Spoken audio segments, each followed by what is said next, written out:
حضرت عائشہ رضی اللہ عنہا کہتی ہیں کہ رسول اللہ صلی اللہ علیہ وسلم کی بات چیت تم لوگوں کی طرح لگاتار جلدی جلدی نہیں ہوتی تھی، بلکہ صاف صاف ہر مضمون دوسرے سے ممتاز ہوتا تھا۔ پاس بیٹھنے والے اچھی طرح سے من میں بٹھا لیا کرتے تھے۔ حضرت انس رضی اللہ عنہ کہتے ہیں کہ رسول اللہ صلی اللہ علیہ وسلم کبھی کبھی کلام کو حسب ضرورت 3 بار دہراتے تاکہ آپ کے سننے والے اچھی طرح سمجھ لیں۔ حضرت امام حسن رضی اللہ عنہ کہتے ہیں کہ میں نے اپنے ماموں ہند بن ابی حالہ رضی اللہ عنہ سے، جو رسول اللہ صلی اللہ علیہ وسلم کے اوصاف اکثر بیان کرتے تھے، پوچھا کہ رسول اللہ صلی اللہ علیہ وسلم کی گفتگو کی کیفیت مجھ سے بیان کیجیے۔ انہوں نے کہا کہ رسول اللہ صلی اللہ علیہ وسلم آخرت کے غم میں ہمیشہ مشغول رہتے، ذات و صفات باری تعالی یا امت کی کامیابی کے ہر وقت سوچ میں رہتے تھے۔ ان امور کی وجہ سے کسی وقت آپ کو بے فکری اور راحت نہیں ہوتی تھی، یا یہ کہ امور دنیاویہ کے ساتھ آپ صلی اللہ علیہ وسلم کو راحت نہ ملتی تھی، بلکہ دینی امور سے آپ کو راحت اور چین ملتا تھا۔ چنانچہ حدیث میں ہے کہ میری آنکھ کی ٹھنڈک نماز ہے۔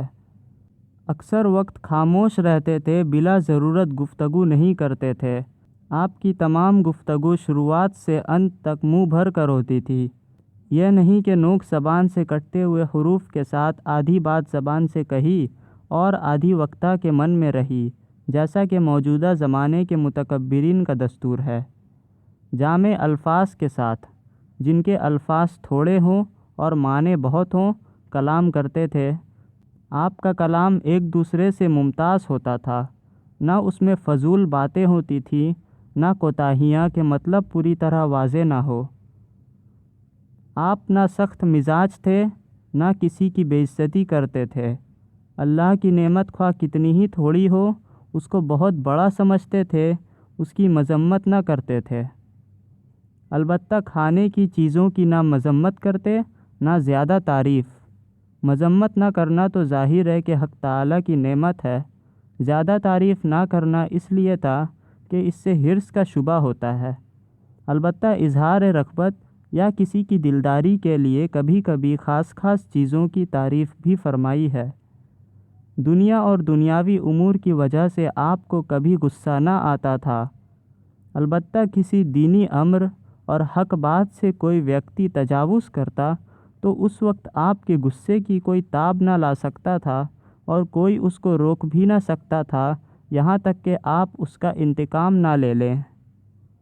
اپنی ذات کے لیے نہ کسی پر ناراض ہوتے، نہ اس کا بدلہ لیتے۔ جب کسی وجہ سے کسی اور اشارہ کرتے تو پورے ہاتھ سے اشارہ کرتے تھے۔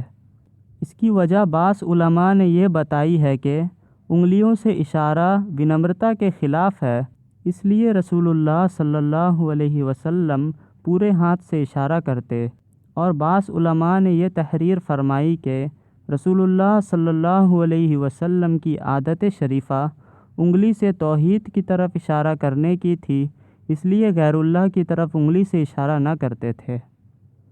جب کسی بات پر تعجب کرتے تو ہاتھ پلٹ لیتے تھے، اور جب بات کرتے تو اس کو ملا لیتے تھے۔